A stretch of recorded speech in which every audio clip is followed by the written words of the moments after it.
So welcome to another episode of Making It in Asheville. I am your host, Tony Ubertaccio, and in this podcast, we sit down with Asheville locals. We ask them what they're making and how they're making it in Asheville. And today, we are joined by a hopefully future friend of mine, Jason, who I want to let you tell your story because it seems like there are a lot of fun things happening at Sow the Land. Yes. And it's been quite an evolution. When Sarah and I moved to Asheville in May of 2019, so almost a year and a half ago. And, you know, one of the things that I did was just like watch your YouTube channel and, perhaps aspirationally, like we moved into an apartment, we have no land, but like the dream when I lived in Brooklyn was I want to get Sarah a garden, you know, and not that she wants a garden. I just thought that the idea of having, you know, a garden that we could grow something in would be amazing. And you have that at about 11. So please introduce yourself. And I can't wait to share your story. Yeah, I appreciate you having me on. When I first saw the Making It in Asheville podcast on Instagram, I thought Asheville needs a Making It in Asheville podcast. That's the first thing that came to my mind. So I appreciate what you guys are doing. We are attempting to follow in your media footsteps. So thank you. and it's great to finally meet. Yeah. So my name's Jason. Where do I start? So we moved here in 2016. Okay. And previously, we as in me, my wife, and my now 9-year-old, us three, we moved here. And previously, we are from the Los Angeles area, and born and raised in that area. Never lived anywhere else. Met my wife in high school. We've been together pretty much since then. And wow.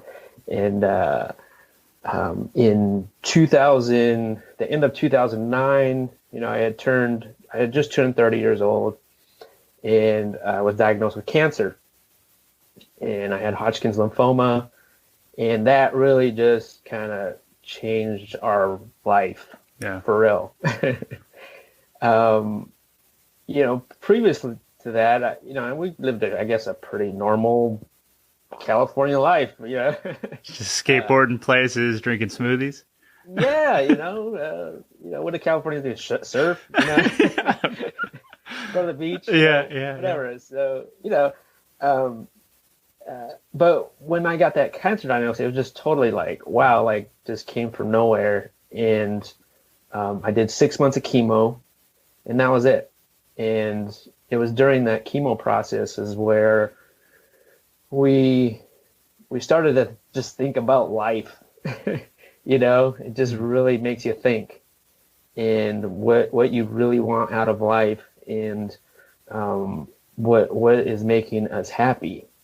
And it was during that is when we started to look at nutrition and started to think about, well, maybe we need to start living differently and eating different foods and trying to be more healthier. I mean, even though I didn't think I was unhealthy, sure, but it was just, how can we just be better, like feel better? And so I remember one of my last oncology appointments where the doctor was like, okay, you're in remission, no more cancer. It was 6 months, and that was it. And I said, okay, so what now? I've always thought like there was this like kind of maybe pills I need to take. Is there a nutrition plan? Do I need to see a counselor? It was just such an emotional roller coaster of just that whole process. Sure. And she said, no. And she goes, there's nothing that you need to do. She goes, just go back living to how you were normally living. Just go back to your normal life. And that really didn't just make sense to us. Yeah, I have a mentor that would call that a fishbowl shattering moment. And you can't go back inside the fishbowl once it's shattered. And so you're now in this next level, and the game is fundamentally changed. and it seems like did you have grass in LA? I know that like grass is kind of hard to come by. Like, did you have a yard? How different did things get from that moment? So we lived at that time we lived in a condo. Okay. So we really didn't have, we had maybe a little tiny, it was basically an apartment. And so that's just kind of woke us up when she said that and was like, okay, so what can we do for ourselves that we can be better? Like, okay, let's start thinking about nutrition. Sure. What can you do? You got to eat better, exercise. What else can you do? There's not much other than that or than you can do really. So that's what we started doing. And it was on this like journey of trying to figure out what's healthy, what's not, what should we be cutting out of our diet, soda, fast food, stuff like that, and it was baby steps and it was very slow. But, at the same time, when she said that, I kind of thought, okay, well, maybe I do just go back to my normal life. Huh. And so for a year or two after that, we tried to, I was like, okay, and I felt good, it was almost like you would never know I had cancer. Sure. All my hair grew back and I felt pretty good. But I feel like, and I almost didn't want to talk about it, I didn't want people to mention it. I just wanted to almost forget that happened. And so, and just for a timeline, this is, you get diagnosed around 2014, 2013. This was 2009. Oh, wow. Okay. So there's a substantial amount of time between diagnosis and moving. This isn't like Eat, Pray, Love, where you just start the story that becomes famous almost instantly. There's a window between that and North Carolina. So there was about 7 years. Oh, great. Okay. Of after I was diagnosed with cancer. So within that 7 years, a couple of years there where we kind of went back to our normal life and just kind of eating whatever I wanted to and feeling pretty good. But slowly during that time, I felt like it was eating away at me. Sure. Also, I think it's not good that I was not talking about it. In a way, I felt like that's almost therapeutic. Sure. People were asking me questions and then all of a sudden people that I know are getting cancer, and it just happens. And then they feel like, they know I went through it. So they want to talk to me about it, kind of my experiences and stuff like that. And, which is great.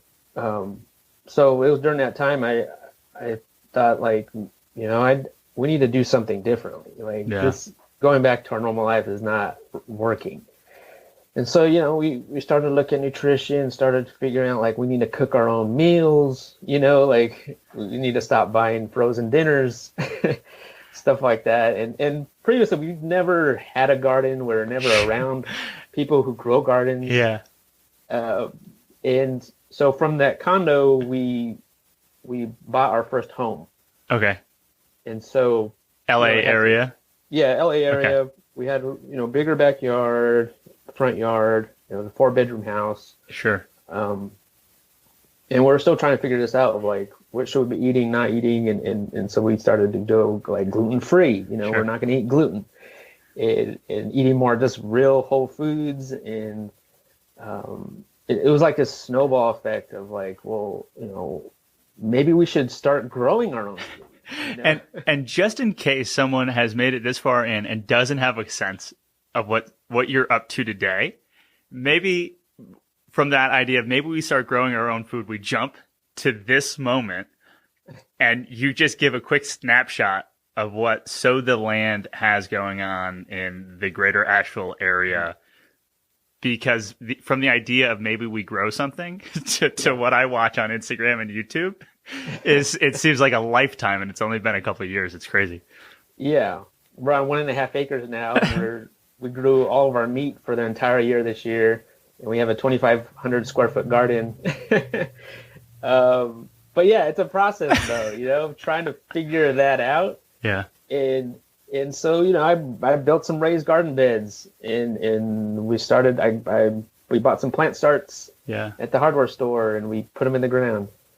we just trying to figure that out. Like, let's grow a tomato plant. And then we like, wow, we grew a tomato, like that's awesome. It's the best tomato I've ever had. I can only imagine that the first one that you grow and you eat. And then we had our daughter a couple years after I was diagnosed with cancer, and just learning how to grow food. And we fell in love with that. Like the whole process is so satisfying from seed to plate, just that process of seeing that food grow. Yeah. And so after a while, we started to joke around like, hey, wouldn't it be cool if we had more land and maybe we could have some chickens, like a bunch of chickens. And, you got to be careful what you wish for. Or bigger animals. And it was like this joke. It became this, we were laughing and we're like, because like all of our family was pretty much within an hour from each other, like all right there, like everybody. And so like, first of all, we didn't want to move away from family. Yeah. Because we're very close with our family. And so it became like this joke, like, yeah, that would never happen. Haha, like, but we kept on joking about it and talking about it. Joke enough. And it became this thing. Sure.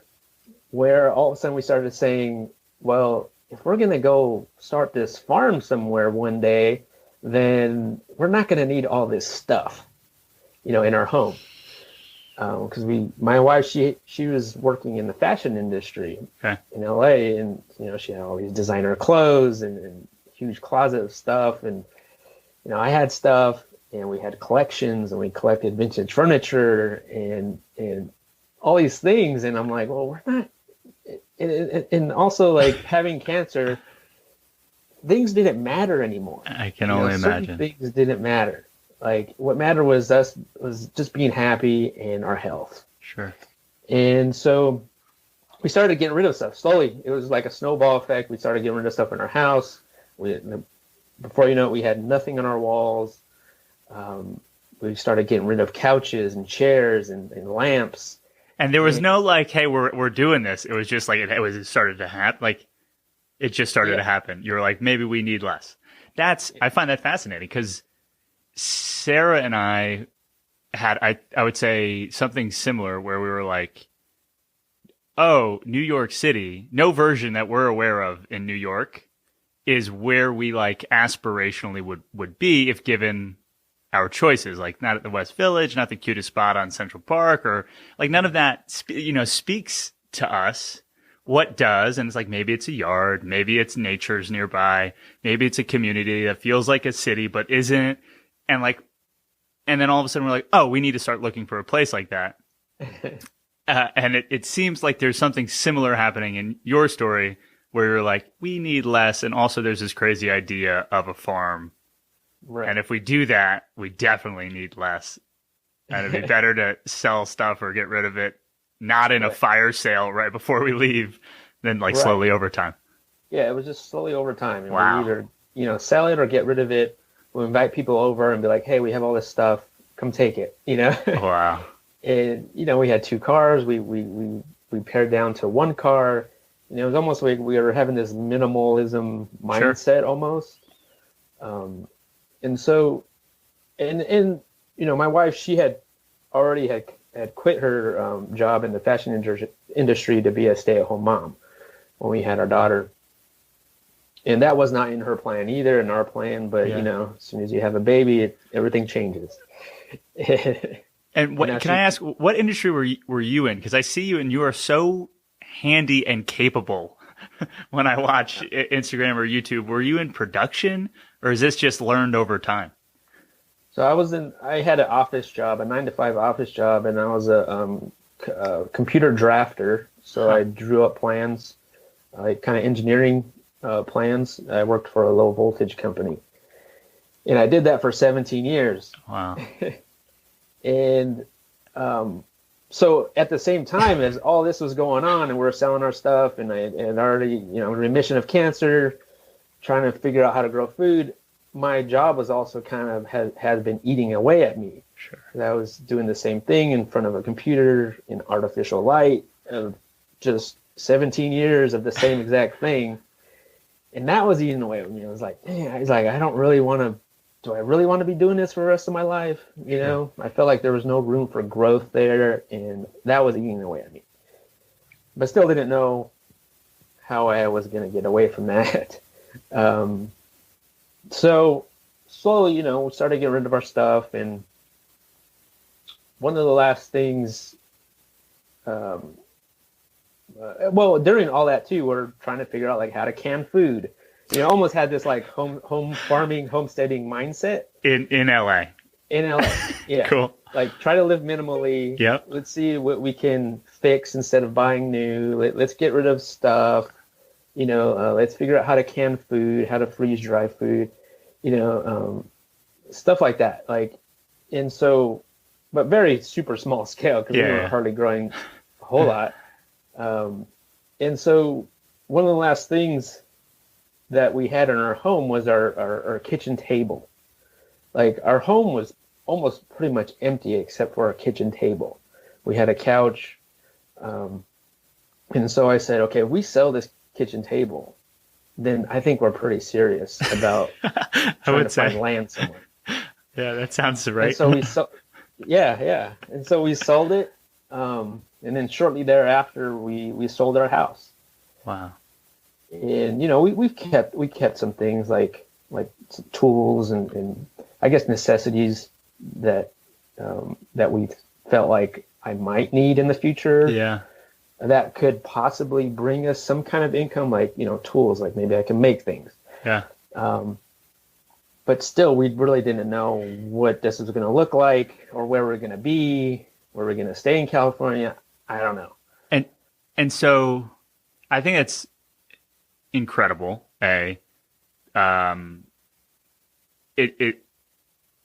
You because from an outsider, you look at someone else's story and you're like, they clearly were like in film or knew how to, you know, record, and media was their thing. And they had this plan and they made a bunch of money and then they moved to Western North Carolina. Who knows why? And that's what we're going to find out. But the fact that that's not the case, A, is surprising, B, is amazing. And so, like, what kind of, I imagine that takes a lot of communication with you and your partner. I imagine that you either have to know how each other are wired, because I can imagine this slow trickle into a move being terrifying for somebody and liberating for someone else. And you don't want to guess wrong when there's a baby. That's just that's my guess. I'm trying to put like context on this because you're making it sound so normal and it's extraordinary. Yeah. So I don't know how this happens, but you know, we were both on the same page from day one. Like it wasn't like you hear, like I've heard the stories before where, you know, the husband wants this life in the, you know, or the other way around, and someone's compromising, and it's like there's this anxiety, and at some point a fracture and then a break, and so you were aligned from the idea this is going to be an adventure. Yeah, we were. Wow. This is just, I want this just as much as my wife does. It's beautiful, and I think it kind of came down to, because I had cancer, nothing else mattered. Yeah. You know, what mattered is that I enjoy what I'm doing. She enjoys what she's doing, and we could just do it together. Sure. How did you get from LA to the hills of North Carolina? That seems like a long way. Right. And that's not where we wanted to be. We didn't want to be far away from family. We looked other places. We looked at places in California, West Coast area. And so after we sold our home, the plan was we're going to move back in with mom for a year and try to figure out where we want to be. You know, continue saving, continue to get out of debts and stuff like that. And so we knew a couple that were from LA that moved to Asheville. And so they would tell us about the area. They knew we were kind of looking for places, and we're like, that's too far. Like, we had never been on the East Coast ever. Yeah. Like, I think the furthest away we've been to New Mexico, and like New Mexico is the furthest state we've ever been. It's so fun.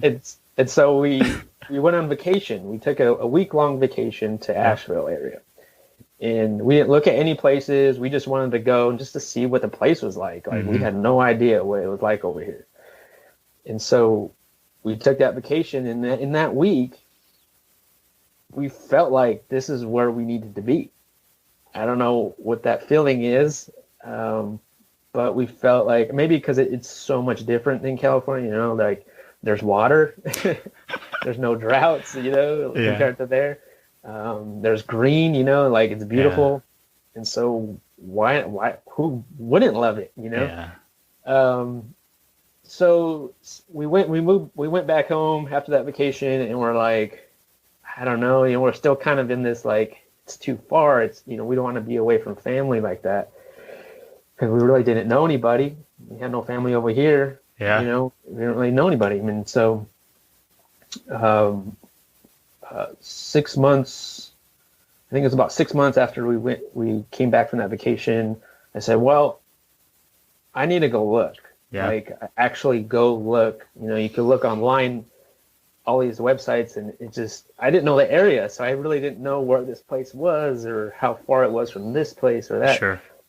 So I flew by myself, and my wife trusted me to look at these places by myself, and I would just send her pictures and say, look at this place, look at that place. And so like in 3 days, I saw like 12 different properties or so. Wow.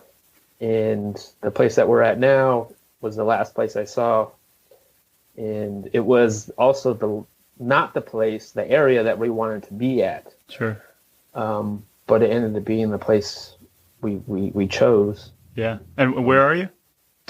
We are just outside of Asheville, like Leicester area. Sure. Okay.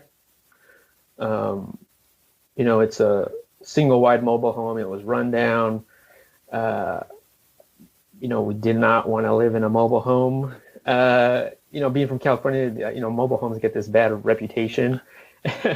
One of the worst raps in the whole game, and there are more square feet than I've ever had in an apartment so far. Yeah, and just telling people that, hey, we're leaving and we bought this rundown mobile home. Like, I was afraid of people telling me, like, am I nuts? Like, are you guys nuts? Like, you know, like, afraid of that judgment of sure. Like, you know, I was scared to tell people that, you know, because people have this romantic idea of like, oh, you're gonna go start this farm in the mountains of North Carolina, like is it a 100-year-old farmhouse? You know, like all these romantic ideas, and I'm like, well, it's a farmhouse. Yeah, cracked wood, red wood paint coming off, and like good hues. Yeah, no, there's wheels. No. Yeah. So we ended up getting the property, but that at the same time that all this was going on, like my job was still eating away at me, and how was I going to leave? Like I tried to look at other jobs over here, sure, but it's just so hard. Like, you know, you don't live here. Like, it was just so difficult. And honestly, I really didn't know what the job market was out here. Sure. I really didn't know anything. And so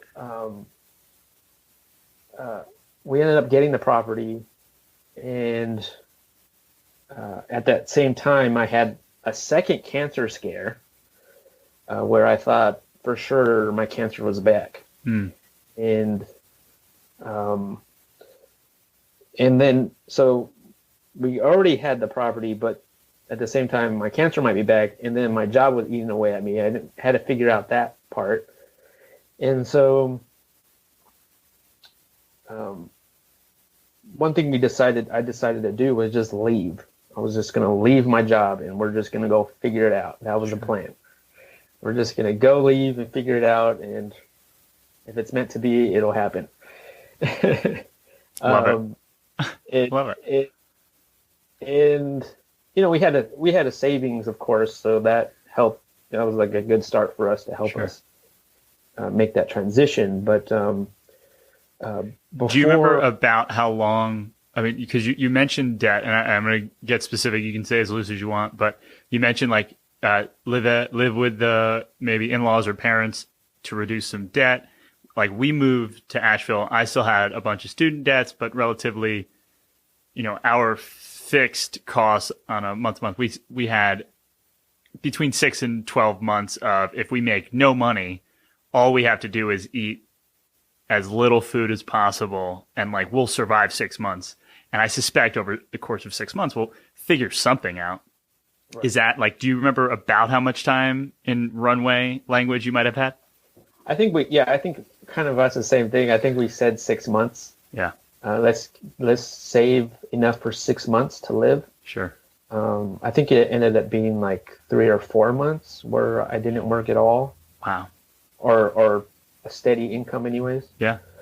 But yeah, that was the plan, I guess. Just we'll figure it out. And at some point you kind of, so like the reason why Making It in Asheville largely exists is because when we did you did a week, we did 3-day trips. So about the same amount of time. Every time we would talk to someone and say, oh, like it seems so great, like a bartender or a waiter or just someone on the street. It seems so great. We're considering moving here. And they'd say, better bring your own job, better bring your own job. Right. And so we're like, Sarah more aggressively than I did, like went looking for job opportunities. I got pretty far into a interview process with REI because I was like, I'm going to need camping stuff. Like we're moving there. I got like, maybe I get a good discount and like make some money. I did apply for REI too. Yeah. And I was, I don't know what it is in California, but the relative hourly rate to be just someone on a sales floor, not making commission. I said the amount of time and energy to get to REI from the places where I think we'll be, it wouldn't make sense. I'm like, there's got to be a way that we build something that quickly would outpace the security of a $7.47 an hour job. Yeah. I don't know what it's going to be yet. And the podcast hasn't proven to be as lucrative as the internet makes it sound, but we've met incredible people. And so now we have this network and that has been fruitful for us. But this, we had to bring our own job, which was a marketing company. Yeah. See, I didn't know that when we moved here. Like no one told me that. Like, no. That you need to bring your own job. I just figured like, well, how hard can it be? Like I had a 17-year experience doing this one thing. Like I'm pretty sure I could do the same thing somewhere else. That's what I thought. Or like, I could go bartend. I could go deliver pizzas. It came down to like, how bad do we want this lifestyle? Right. How bad do we want it? Right? And so the first job that I actually did here was an Uber driver. And that was fun. I believe Asheville Uber driver. Pre-pandemic, I imagine it could get pretty interesting. Yeah. And I was right there. I had the application for Uber driver started. Like it was open, and I never actually went through with it. We got a little bit of traction before then. Yeah. And so we just I had already put in like my 3-week notice of my work, whatever, and I had this last appointment where I needed to get these PET scans and CAT scans to see if I had cancer again.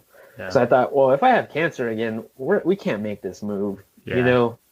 Like we probably have doctors in LA that you're familiar with, and and our family helped. Family exactly was very helpful. Yeah, we had that support, and we can't make it out here like that. And so, we went to that last appointment and thought. And it came back negative, and it was almost like this huge relief of like, oh my gosh. And so I remember after we got out of that appointment, we called up our parents and we're like, all right, we're headed to North Carolina. Like it's going to happen. And I felt like we were having this, like these green lights, like throughout this whole process. We're again, like I get emotional every time I talk about this because it's just such an emotional experience of just trying to, like make that leap and like just we're getting like I felt like all these green lights, you know, and then each time they were saying, yes, go, go do it, you know, and that was the last one that we needed. And so we left. I love it. And so that was 2016. The only thing that we have 1.5 acres. So the only thing here was the house, and that was it. Wow. And so we basically left to try to grow our own food as much as possible, try to live self. So you just have like a bunch of homesteading books. Did you drive out? Did you fly and just pack a couple, you know, the primary bags, ship some stuff? Yeah, we shipped some stuff out here. Yeah. The stuff that we kept, like I kept a lot of my tools and you know, we kept stuff. We didn't keep a whole lot, but we did. But and then we drove here. It took us like 9 days. We took our time. Yeah. You know, we had fun. We tried to have fun with it. You know, like just it's a lot. It's a lot of road. That sounds. Yeah. You gotta have. If you're not having fun, that sounds painful. Yeah, we had a 4-year-old. You know, so it was fun. It was a fun trip. And not to jump into the story, but at what point do you start filming? Like, at what point are you like, we should document this? Because when with Sarah and myself, when we were getting ready to move, she had like an interview at a marketing agency that was local, and you know, I'm excited for it. I'm like, this is great. And our neighbors have a podcast, or our neighbors in Brooklyn had a podcast, and something about like all of it one day, I was just like, oh my God, we should start a podcast where we tell our story of making it in Asheville. Quickly realized that no one would care about our story of making it in Asheville. Like my mom doesn't even, you know, listen to all these episodes. Love you, Mom. But like, no one cares about us. And so it quickly pivoted once we actually met people to this. Let's interview people, ask how they're making it in Asheville, so that really this is about the next person, which is, hey, listener, hey, you too can make it in Asheville, or just like here are all these stories. We're a community now. And so that's how our evolution has gone. But it started with, we should probably document this, if only for ourselves. And at what point does that happen for you? It was about 6, maybe 8 months after we moved here. Like, YouTube was not even in our radar. Sure. Like, it wasn't a thing. Like, I think I watched YouTube for like how to do something. Me you too. know, like constantly. I love I YouTube. did that. I'm this close to paying for YouTube's premium thing just to not get ads. Like I love, that's my preferred like media drug of choice. Yeah, and so, you know, when we left all of our family. You know, we took our granddaughter away from grandma.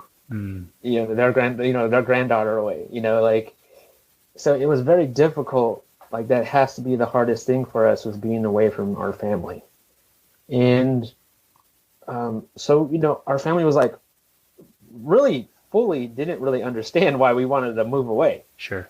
You know, almost like, I think some maybe even felt like, you know, did we do anything wrong? You know, do you guys like us? You know, like that. And it's not that, wasn't that at all. Sure. And so they started to ask questions like, what are you guys doing out there? Like, did you guys retire early and like you're in a hammock out in the mountains somewhere? You hit a lotto? You win a lottery and not tell anybody? Keep it real quiet. Right. So, you know, we started doing Instagram, and I was posting videos here and there, or photos, and, you know, I was also sending short little video clips to Mom, you know, or grandma, and like, hey, look at, this is what we did today. And it was like short little clips with my phone. And then after a while, that got very old, you know, sending out clips to everybody. And I thought, you know what, how about we start a YouTube channel where we could just film our day and we could show people what we're doing, our family. Yeah. It was for our family why we started the YouTube channel, because they were asking all these questions. And I was like, this is what we did today. Here's the link. You can watch it whenever you can. You know, I don't have to send it to 10 different people, you know, and that's how it started. Like, wow. I just started shooting video with my phone, And do you know offhand how many followers, subscribers you have on YouTube today? Currently, we have 114,000 people. Yeah. People, listener. That's 114,000 YouTube subscribers from a channel that started with, "Hey mom, this is what we did today." Come on. That's amazing. Yeah. What I imagine there's as much has changed in your production and strategies, let's say, as from your first attempt canning something in LA. I would love to spend a little bit of this conversation talking specifically about thinking media strategy. You would represent, on this podcast at least, not only our first homesteader, but also like first really kind of YouTube business owner. But I know there's more going on than like YouTube and probably YouTube ads. You have a incredible hat on, and I know that you sell merchandise. I know that you're in now, of course, I'm forgetting the name of it, but the beautiful shop on Riverside. Yeah, it was at Atomic Furnishings. Atomic Furnishings. Yep. Yeah, so we're not there anymore. Oh, through the pandemic, it changed. Bummer. Yeah. Well, shout out and hugs and kisses to Atomic. We love pre-pandemic, loved going in there and would ooh and ah at your products. I know. But we haven't been in since the pandemic. But Annalise Gormley, we've had on the podcast recently. She was I think she was on the exact opposite side of where I remember yours being, Spoon and Hook. Anyway, so like you have this now multiple revenue business. I'll go so far as to call it an empire, but a real substantial thing from hey, we're going to start by just trying to feed ourselves in the soil. And so perhaps like at what point did you name your channel or Instagram feed Sow the Land and think maybe this is a thing to big hero of mine that I've never met is Stephen Pressfield, who wrote, Do the Work and Turning Pro and The War of Art. And so at some point you flip switches and you're like, this is a thing. Love to hear about that experience and that process. So we came up with the name Sow the Land before we left California. Cool. And because I thought that, I think Instagram, if we're going to sell stuff, we should try to build that. Yeah. But it was for us at that time, it was just Instagram, So I thought, well, we should come up with some kind of name, I think. Because we didn't really know what we were going to be doing. So we came up with the name Sow the Land, and that was really a play on kind of two things. We had spelled sow like you're sewing a garment. Mm-hmm. Because my wife, she was in the fashion industry. Cute. So we kind of thought like, well, maybe she could sew, and then like we're working the land. And so it was kind of play on words like SEW, sure, the land. And so it was that for, I think, the first year or so. And then we started, it didn't turn out where we're selling or sewing clothes or anything like that. Yeah. It was kind of play on words, but we started to get people asking us, hey, do you sell clothes? Do you sew clothes? And we're like, no. So we switched it back to how it should have been, like SOW. Yeah. Because I didn't want to get those questions anymore. So, I think right off in the beginning, I think we knew like social media would be like something that we should be doing, and like sharing our story and documenting our story and in our journey. But it was through Instagram. But then when we started our YouTube channel, we just kept the name. And now it encompasses everything that we do. Yeah. The name Sow the Land. Yeah. And at what point did you recognize that there were more people paying attention than your family in LA? Like immediately you were like, oh, we're onto something? No. I think it was probably a year after we were doing YouTube. I don't even know how many subscribers we had. Maybe like 1,000, maybe 2,000. And this is maybe regularly, like every week something comes out, or every couple days something comes out. You're committed, and it's a year in. No, it was kind of like a very sporadic. I wasn't. Yeah, very sporadic. It wasn't like I was doing it every day or anything, Okay. or it wasn't like, oh, we need to do this. It was just like whenever I felt like it or had time, I would just post a video. And it would really, like, I would treat it like how Instagram stories is today, you know, like where you just kind of take a little clip. Like if you look at some of our earlier videos, it looks very like an Instagram story where I would just take a little tiny clip and I would just post it with my phone, like no big deal. Like I'm just going to post it. No one's going to watch it anyways, you know, and I'd post it. So it wasn't until about a year after we were kind of doing that, that I started to get emails from random people that follow us on YouTube. And that was just super weird, you know? Like this one particular, I got this email from this lady. She's like, this is like the first email I got. And she was just like, hey, you know, I know you're in the Asheville area just by watching your videos. And she goes, would you mind if me and my family come out and you show us your garden and show us how you're growing food? And I thought, oh, this is weird. This lady, I don't even know this lady, you know? And then she started to explain, like, hey, you know, she had little kids. They're eating a pickle. And, you know, pickles have this stem at the end, you know, that came from cucumbers. And she was trying to explain to them, like, hey, you know, pickle came from a cucumber. That's how they grow. And they just couldn't understand because they'd never seen it. And so she wanted me to show them, like, where does food come from? And for whatever reason, I said, okay, you know, like, sure, you know, like perfect strangers. Like, I don't know these people.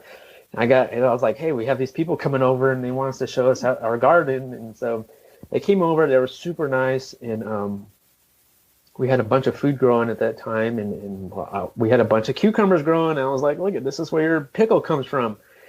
And they're just so amazed by it all. Like, just their face lighting up. They're eating tomatoes from the garden. They're holding baby chickens for the first time, you know, like the whole family, like they were just so amazed. And they picked a bag of groceries to make a salad. We sent them home with a bag of groceries from our garden, and they went home and they messaged me. It was like, hey, we made a big salad. Thank you so much. It was awesome.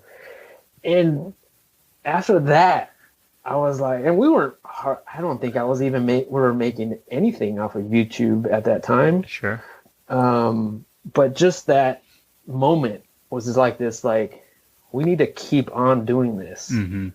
Like, because other people are watching and they're like, almost like feeling inspired by this. And at the same time, I felt like, who the heck are we? Like, we just moved to this area and like, I don't know how to do this stuff. And like, they're asking me to show them what we're doing. I'm like, I don't even know what we're doing. Like, we're just doing it. Yeah. And so ever since then, like it became like this, like we need to keep on doing this and talking about this and sharing our story because people are feeling inspired by it. Wow. I have, I'll call it goosebumps, and on our own tiny scale have had moments where, you know, Sarah and I, we committed for the first year to publish every Tuesday, no matter what. Our barometer for did we do well or good was just did we publish, not how many people listened, not how many interviews, but just like did something come out? And if yes, then we're almost certainly getting better at the thing. And there were many times where we were like, what are we doing? Like, why are we killing ourselves to get an episode out on a Tuesday? And like, literally no one cares. Like, maybe someone cares, but we don't know about it. And like, no one asked us. No one made us promise to get an episode on Tuesday. So like, what's the big deal? But every once in a while, an email would come in or a podcast review would come in,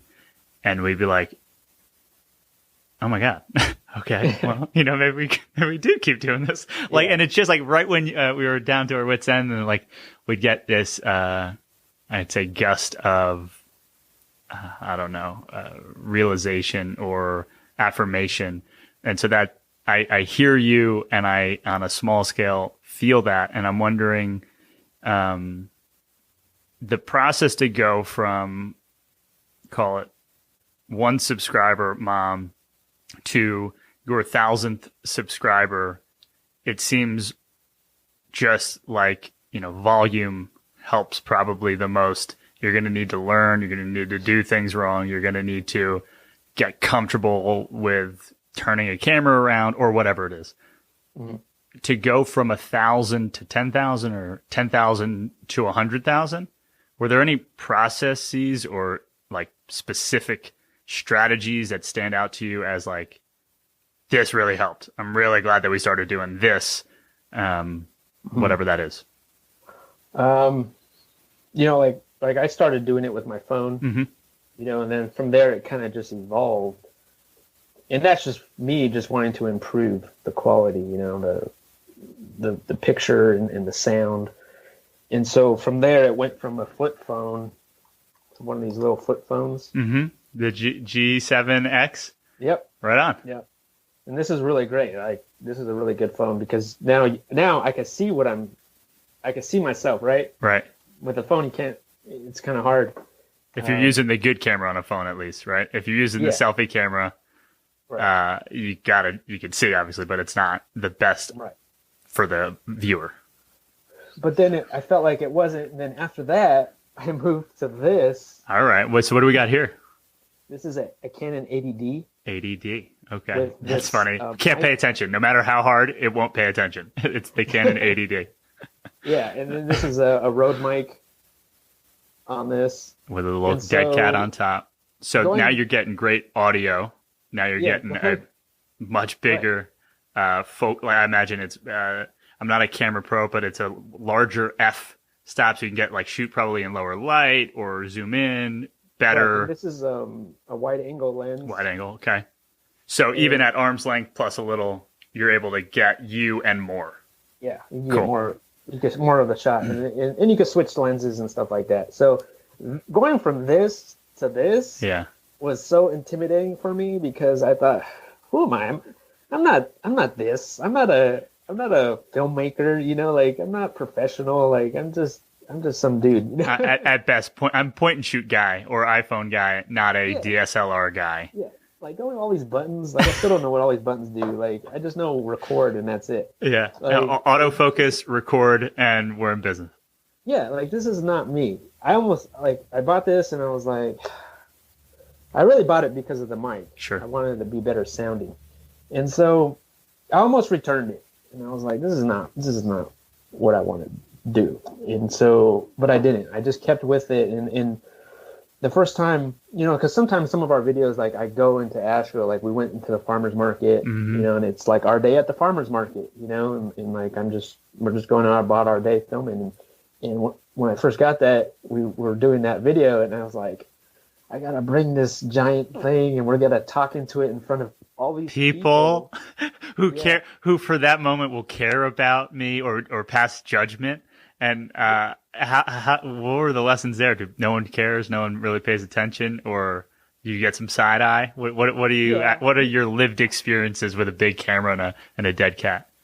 I feel like for whatever reason that camera, I think, portrays me as more of a professional. Fair. So people see you. I think they see you at a different light. They think, oh, this guy's filming for something. Yeah. It must be legit. Versus, because I felt like this, right? I take this in, say, a farmer's market before, or in the town, and I felt like I was still kind of hiding it. Sure. Because I was afraid of what people might think of me, talking in front of a camera, oh, this guy thinks he's a lot about himself. Yeah. Oh, is this Casey Neistat? Because that was, if I'm not mistaken, 2016 might have been that year that he went everyday video, right? Started right around then. Yeah. Yeah, and so I was trying to hide it still, and it was still people knew what I was doing. It was creepy. This is this guy filming me, Yeah. So with the bigger camera, there's no hiding that. Oh. And so like when you go into town and you're gonna film, you gotta film. Like, Yeah. There's no, like holding back. Like you're in it. And so with that, it kind of forced me out of my comfort zone almost, of like, okay, you have this camera, you got to own it.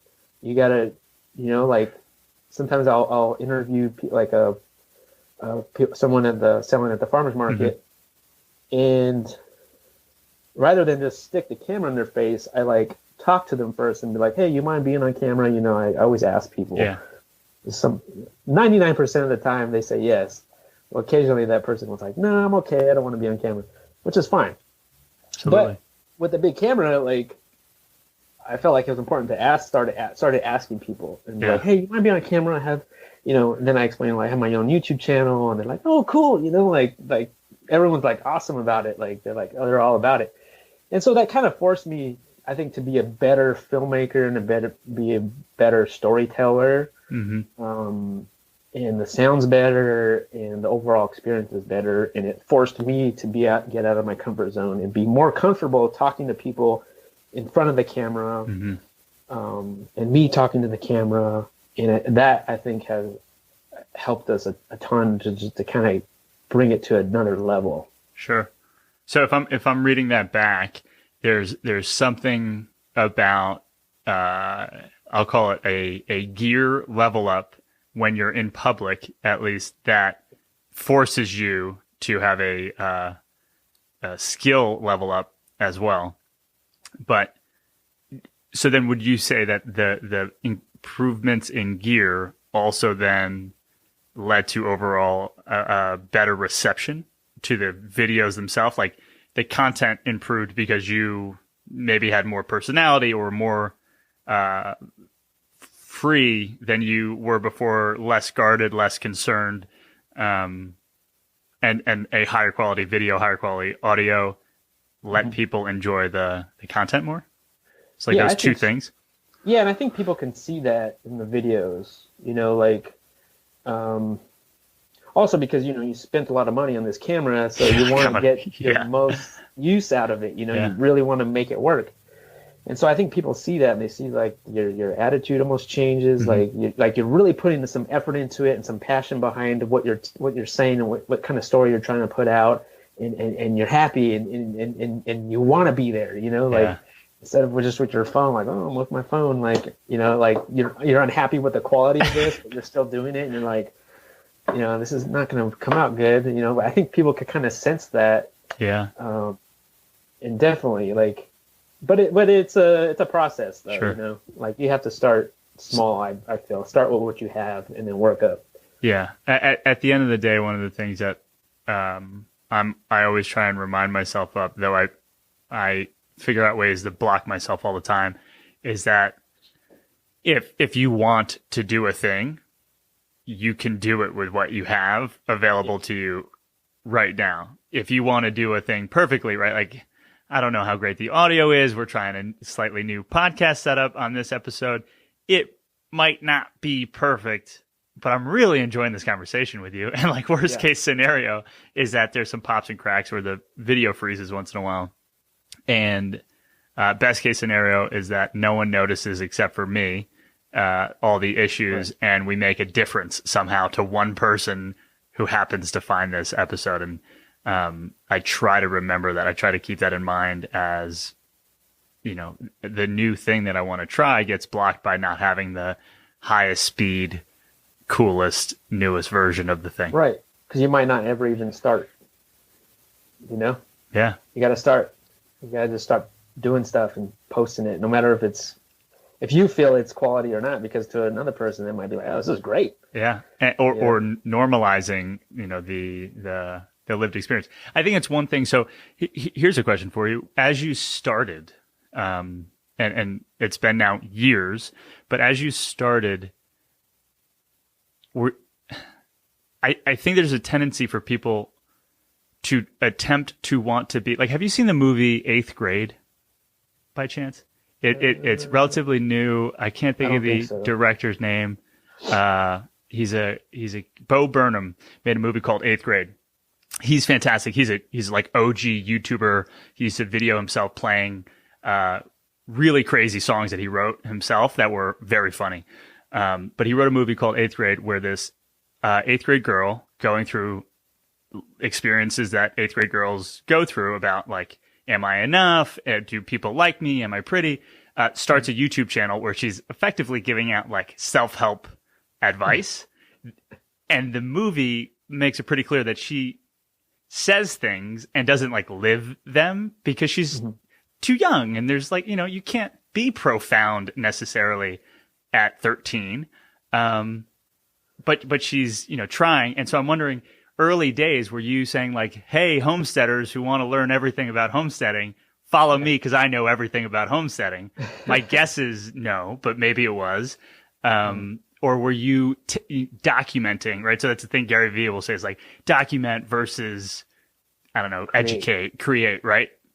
What were early days? What was the tone, message, point of the media when you were putting out early? It was not that we were professional homesteaders or like we know it all. And it still is not that. Sure. But yeah, at first it was just like documenting, like it really was about it still very much is about our family, like just showing our family. It just so happens we have over 100,000 people who are also viewing it. It's crazy. Yeah. But it's just really about documenting, and I was like, we need to try to be, as real as we can and be honest. I don't want to portray that we're know-it-alls or we're perfect or anything like that, because we're not. And sure. So I think we need to portray that. It's like our mobile home here, right? Like, we were so afraid of the judgment of people going to judge us because we bought this rundown mobile home. But when we started a YouTube channel, I thought, well, if we start this YouTube channel, we're going to have to show our mobile home or talk about it. Yeah. And so, okay, like we're still very timid and like didn't really want to. But, we're fixing it up and stuff inside and stuff like that. And I was like, well, we need to talk about it because this mobile home is a part of our story. Sure. This is part of us now. This mobile home is helping us live our dream. And so after we started saying that and documenting it and not being afraid of that judgment, not being afraid of people talking about us because we bought this mobile home, I think that's when things start to change. We're not afraid of that. Never would I have thought that, we fixed up our mobile home and then like Carolina Home and Gardens wanted to do a photo shoot inside our mobile home. Wow. Another mobile home manufacturer sent a photographer out to film or to shoot video for or film for a blog post, do you know we're in a single wide mobile home? Yeah. I think there's a lesson there. So I attempted to tee you up on what was the content. I couldn't have imagined that you were trying to be a know-it-all early days. I think that's often where people go wrong when they're trying to start a thing for the first time.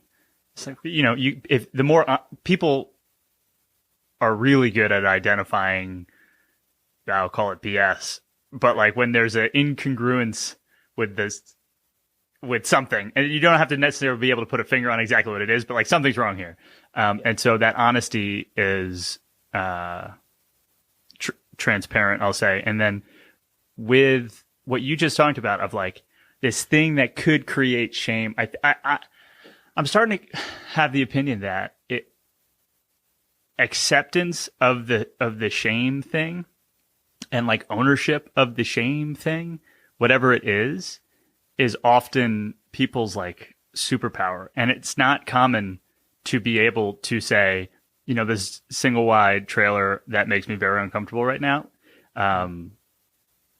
It's not common to be able to take it, own it, and then recognize that is it's the David and Goliath strength. Actually, it's a key part of the story. that without it, the story is not as remarkable. And even though it gives you shame right now, you have to lean into it. Hard to say that to someone and have it actually hit. Versus when I think the language you used was like, things changed when we started showing the trailer. That makes, that's just another, I'll call that another tick in that, man, owning the shame thing, huh? You just got to get over that. That's a hard part. Yeah. But it's all in our I think our own minds. I don't think no one else, I'm sure no one even thought about it maybe, but in my own mind, I'm thinking like people are going to think this of me, and I need to just get over that. Yeah. Because it's in my own mind. That's, here's hoping that we all can live into that. So, at some point you start showing the trailer, at some point you level up the gear. What does production look like for you? Are you using iMovie, or have you leveled up? Are you now shooting files to a video team? Like, how has production changed? And we'll keep it just on YouTube for now, but I'd also love to hear about all of the other business, I'll call them revenue streams that you've created, because I'm inspired by it. And often I see, I'll say that the average dream of an 8 to 18-year-old today is to be a YouTube star because it looks really great. I, as I'll call it, salesperson or marketer, am constantly thinking that if your lifeblood, if your livelihood is based on YouTube's ad algorithm, you're missing the point. Like there's more available, and you've done this exceptional job building a brand. And so just a couple more minutes on production on the YouTube channel, and I want to hear about how that brand is showing up. Yeah. So I don't like storyboarding. My style is really just turn the camera on and go. Okay. And just start talking, see what happens. 90% of what we film is things that were not planned. Of course, we do some specific how-to videos, and of course, those are planned and those are specific to that. But more of the vlog type videos, like it's just kind of going about our day, and I just happen to have a camera in my hand and I'm just filming it. I use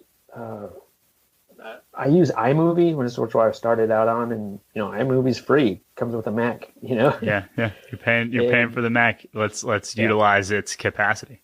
Yeah, and it's perfectly fine. Like I still use iMovie.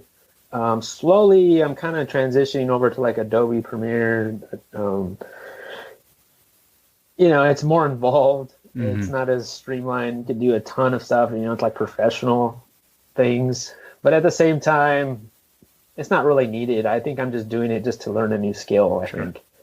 And so, I film and edit all the videos. I think we learned early on that my wife, she does not like filming or editing.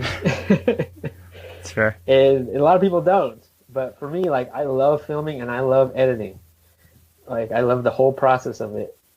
And I think you kind of have to.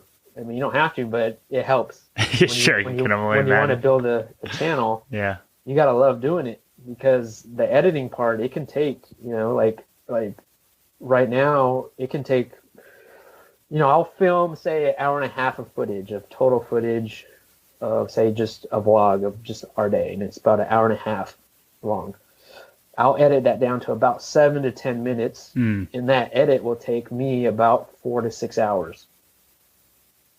How often are you publishing at this point? How often does a video come out on the channel? We've been averaging lately every other day. Wow. So about 15 videos a month we've been averaging. Yeah. So, if I'm just thinking about the math, that's hour and a half of video. We'll for sake of math, we'll call it a 6-hour edit process. That's an average person's entire workday, but you have animals to keep alive and a child to Right. more importantly keep alive, and plants and like it sounds like it's a long day. It's a real thing. You gotta love it.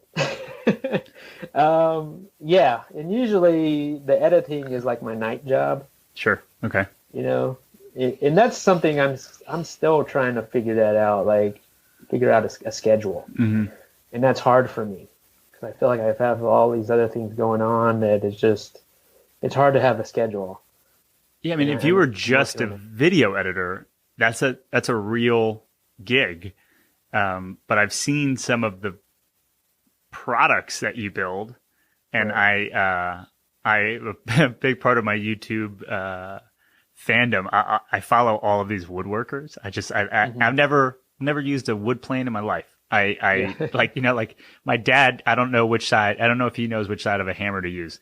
And so I'm trying to learn things. I have not been able to apply any of the lessons, but I love woodshop YouTube. And so I see all these things that you're making. I'm like, how in the world does this all get done? And so it's late night edits and high speed internet to the trailer. Yes. Yeah. Yeah. And that's what it is. Sometimes I'm like if it's snowing outside and I really don't want to be outside, well, I'm just going to edit a video, Yeah. Something like that. Or yeah, it's just kind of trying to fit it in there whenever I can. And then maybe that's why it started to be where every other day I would post. So like I'd film and then the next day I'd edit and then film and then edit, like every other day. Mm-hmm. So far that's been working, but really I'm still trying to figure that out, a good schedule. With specific like tactics, like subscribe, mentioning posts that you've created in the past that perform well, and putting a icon to clickable thing. Anything in the last couple of years where you're like, yeah, I now make a point in every episode to mention something that we've done in the past or a playlist that we've done in the past. Anything like that stand out? I try to, and I think that's good to do that, but it's hard to remember to do that too. I can only imagine. It's so hard to remember that. Yeah. Like I'm not very good at that. Recently though, I feel like I'm a little bit better, but still I don't do it every video. Mm-hmm. Maybe every few videos I might remember and be like, oh, I should say that. And then I'll maybe redo that take and say it at the end or something. Sure. But yeah, it's just trying to remember all that. It's so tough. It's so hard. That's amazing. And then my limited YouTube knowledge, thumbnails, titles, tags. Are you doing anything savvy in those spaces?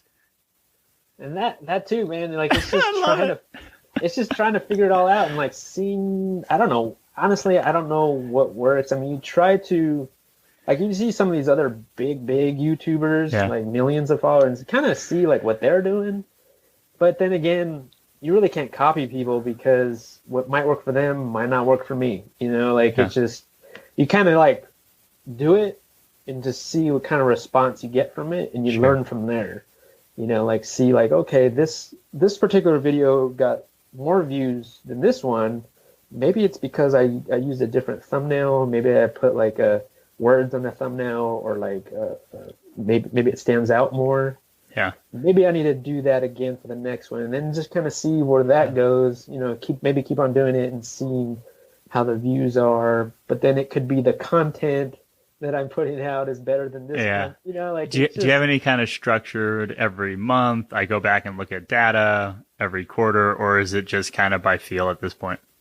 It's really by feel. Like I try not to spend too much because I could look at the analytics and really just nerd out on that, but then also it will frustrate me because I will feel like it's just slowly getting better, and I don't want to feel that way. Like, so I really do it by feel now. Like, I hardly look at the analytics. I mean, I kind of know basically like what age people are, how old people are watching, but really it doesn't matter. Like, I'm still just posting what I'm posting, or like what time of day I could post, I might look at that, what's better, and certain things like that. But I really try not to get too nerdy about it. I just really just do by feel and like whatever I'm happy with. Like, and I really think people will will resonate with that and be like, oh, this guy's happy with this thing. So like, yeah, this is a good video, you know? Wow. All right. So now to think about the business as opposed to YouTube production. So I'm thinking some point you hit 1,000 subscribers. YouTube allows you to turn an AdSense, toggle on. You're making a couple cents per million people or 1,000 people that see the video or something to that effect. Had you already been selling kale from the farm at that point? How has the business evolved alongside the brand? Yeah. So, I didn't know what we were going to be doing when we moved here. I was just really basically just doing odd jobs around town, and I started doing helping a guy convert school buses into tiny homes. That's cool. And that was about the same time we started our YouTube channel. So, and really I was just filming my day, and it just so happens I'm building out a tiny home bus, That's a hot trend of the last couple of years as well, though. Yeah, and our top 5 videos are 2 bus builds that we've done because that's just what I was filming at the time, and I knew that wasn't going to be like, I could have turned our channel into a bus conversion channel, and it probably would have done twice as better. But I also knew that I wasn't going to be doing that forever. And I didn't want to do that forever. It's not what I wanted to do. It just happened to be doing what I was doing at that time. And so those are like still my top videos. Cool. School bus conversions. But, so I always kind of knew that if we kept doing YouTube, YouTube would kind of take over eventually, where it would bring in a new set of eyes, a new set of maybe, I guess, customers or people wanting to buy something from us. And I think this year we reached that. And I would have to, before we would, I always loved woodworking and building stuff with my hands. And so we moved here. I thought that might be something we might do. And so I started making hand carved spoons and cutting boards. And before YouTube, we're doing craft shows in Asheville, and just kind of selling through Instagram here and there, or people that we knew that we would meet. And so after YouTube, I always kind of treated it as an extension of everything else that we're doing. And then eventually now YouTube has become the reason why we're able to make it work, I feel. Because it's grown so much. And so now I'm still making things like just various woodworking projects that people ask me for, that people follow us on YouTube and they want to support us. So we sell through we have an Etsy shop, a Southerland Etsy shop, where we sell woodworking items. And then also my wife, before we left California, she had started this skincare, natural skincare line, lotions and stuff. And so she kind of kept that, and she still does that, and that has grew. And that's another thing that we sell, and we sell it pretty much really just through our Instagram and through YouTube, and we sell all that on Etsy. And it just slowly has grown as our YouTube channel has grown, like everything. And that's because I think people just really want to support you. They see you, living, and they see us, all the time, and they just really want to. I think there's just some really good people out there, and they just want to support small businesses, and they want to support you. But the merchandise thing, I never thought we would be making Southerland merchandise, because I always felt like it's just a name, Southerland. It's not like a logo really. It's just words. Yeah. And so until people started asking, hey, you should come out with T-shirts, or hey, you should come out with mugs or hats or stickers or something like that. So imagine that, people asking for it. I love that. And also, but though it's not a icon, I think it's a verb, and I think that is I failed language arts, but it's like a command. Hey, you go, sow the land.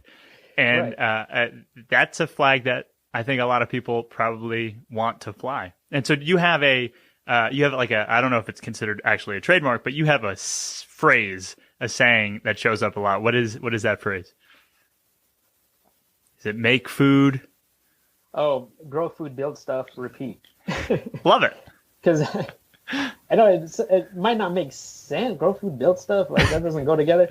But like I felt like, I don't know how that came up. I think it came up like a year ago, where like I was just outside doing something, and I'm like, what is the basic, simplest form of what we do and what we keep on doing every single day, and that's growing food and building stuff.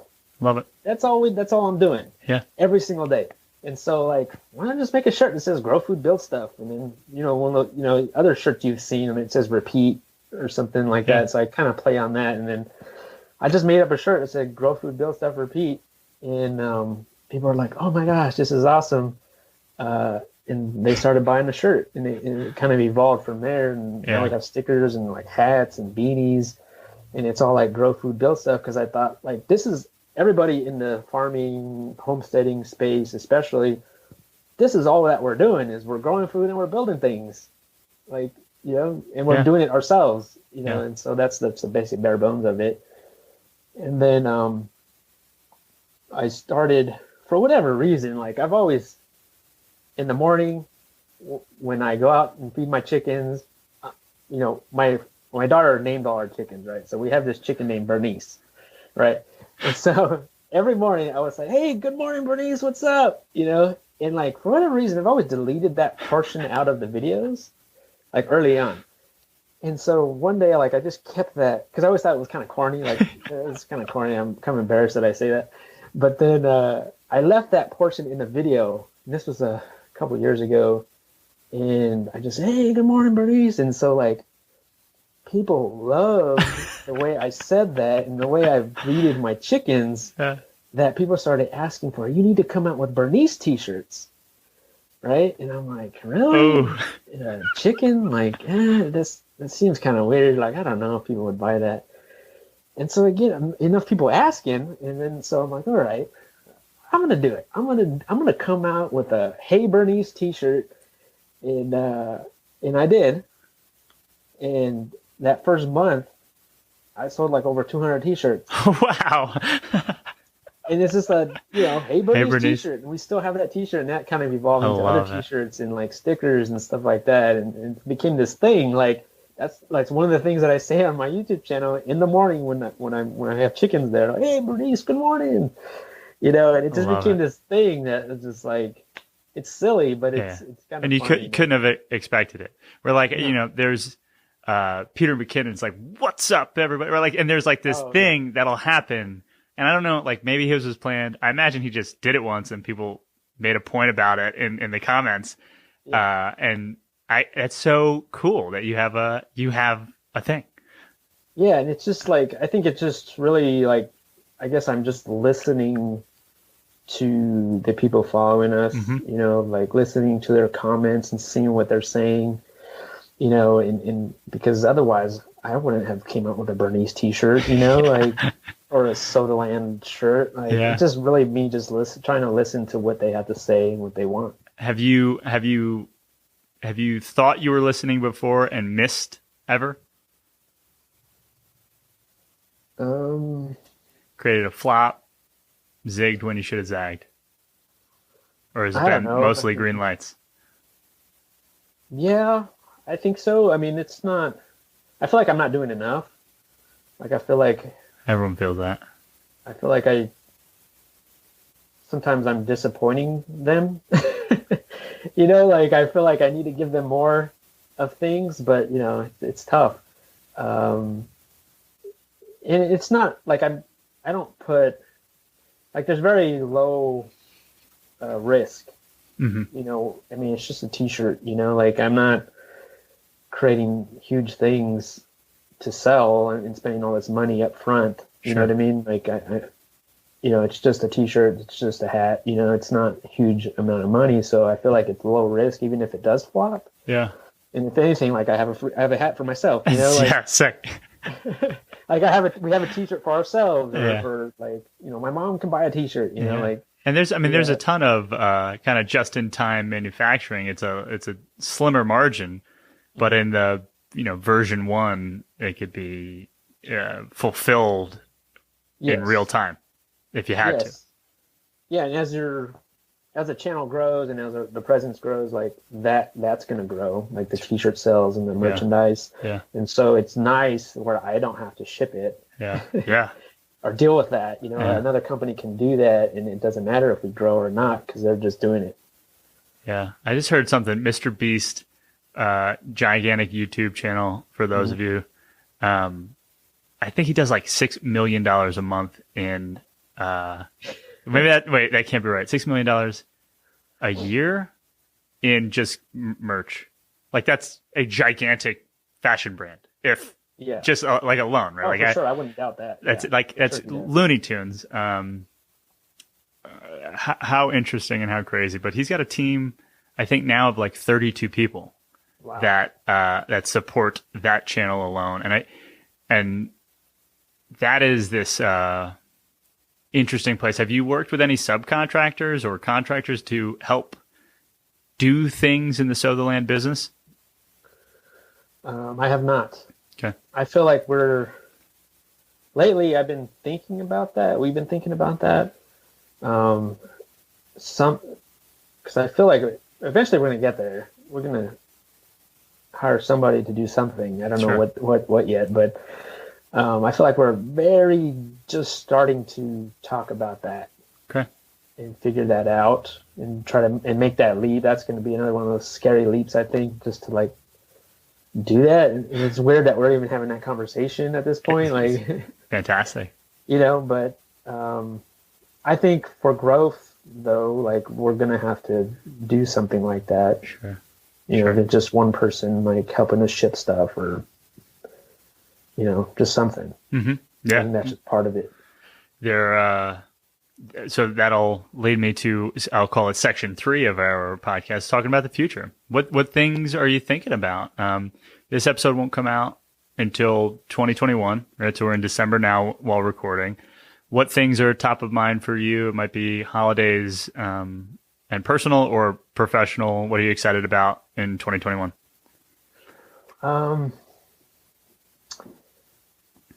This year we started doing hands-on workshops, like very small one-on-one, small scale, maybe like 2 or 3 people, and that's we did how to butcher their own chickens in their backyard.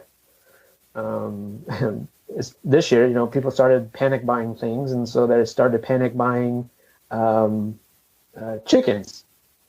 They were buying meat chickens, and people are contacting us and say, hey, I think at a certain point you could watch so many YouTube videos, but then at a certain point you got to do it. Yeah. You got to get your hands dirty. I've read a bunch of butchery books, and while I've harvested waterfowl, but never anything that's like, I'll call it, where husbandry is involved. Yeah.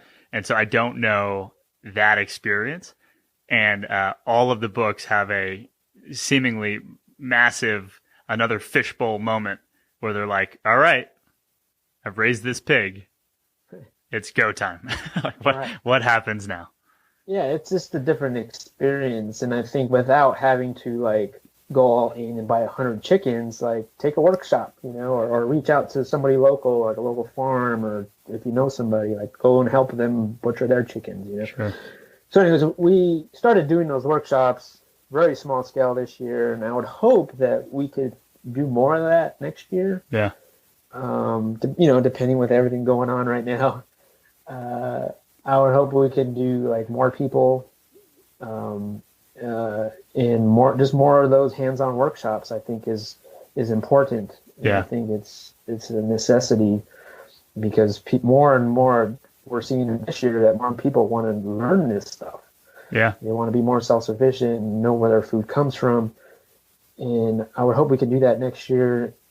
And also maybe do more specific online workshops. Mm-hmm. like almost like these like kind of master classes Yeah. that you see pop up, where they're how to butcher a chicken in a more in-depth video than what you see on YouTube, because certain things you can't post on YouTube, if you're doing something like that. Yeah.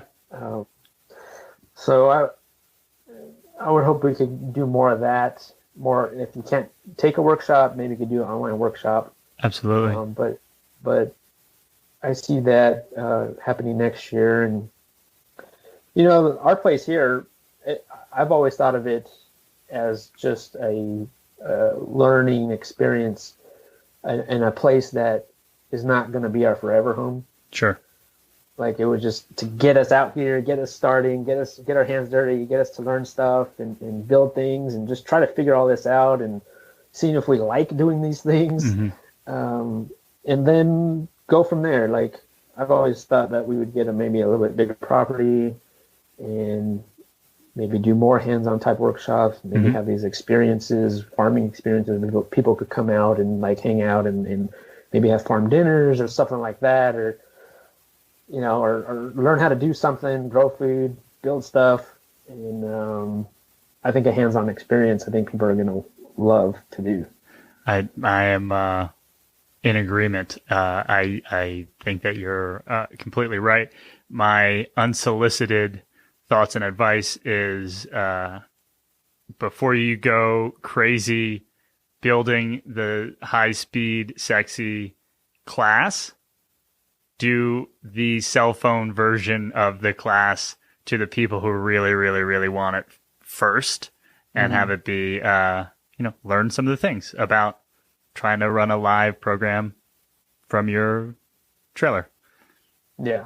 Before you make it, the best version, just Right. like you did with your YouTube channel. But I think that you're completely right. And one of the things that I always try and remind myself, like Sarah and I have run a couple podcasting workshops at this point. And I'll call it lizard brain, reminds me that there are so many podcast classes and workshops, and there are so many. Maybe there are a hair less, online butchering options, or online specifically, slaughtering and then butchering classes. Yeah. But I could imagine you saying, but there's already stuff like I learned, people are funny, you are the perfect teacher for somebody. Mm-hmm. Yeah, I think it's all perspective. Like, some people really resonate with your story, and so like, hey, I want to learn from this guy. Like, I really appreciate what he's doing, and then or the other person, I don't really resonate with that guy, so I don't want to take his stuff. But then this guy, like, this guy seems cool. Like, let's learn from him. Yeah. It's just all perspective, I think. Yeah, and if you don't put the option out there, you'll never know who wanted to take it with you. And I'm of the mind that most people under promote things by a lot, with the thought that somehow or another they're being too pushy or too salesy or too something-y. And the reality is you're being generous by recognizing that your audience is busy, and that you might need to say the thing more than once for them to see it and have the timing be right. That is correct. And I struggle with that because I don't want to be salesy.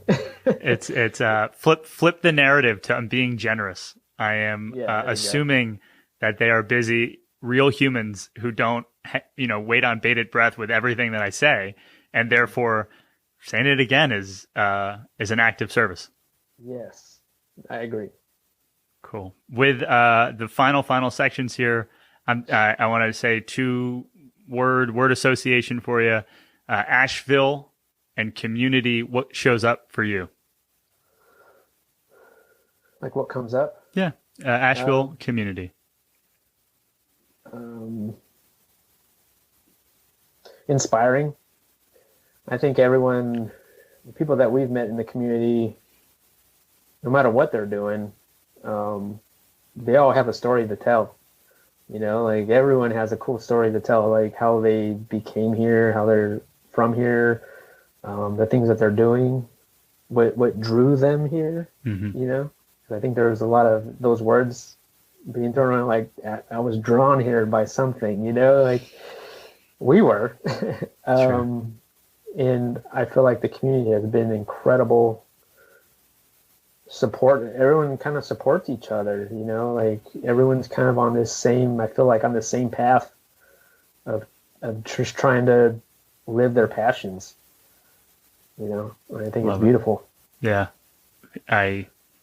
we agree. And that is the basis of what's going on here. Well, I just want to say, I'm inspired by your story. I'm inspired by you living into your passion and trying new things and being very successful. To an outsider's perspective, I think you have very little to feel sorry for not delivering to your community. You are. It's really cool. And so on behalf of Making It in Asheville, we thank you for joining us today. Last questions are, where in the World Wide Web, how might our listeners find you and follow along with your story?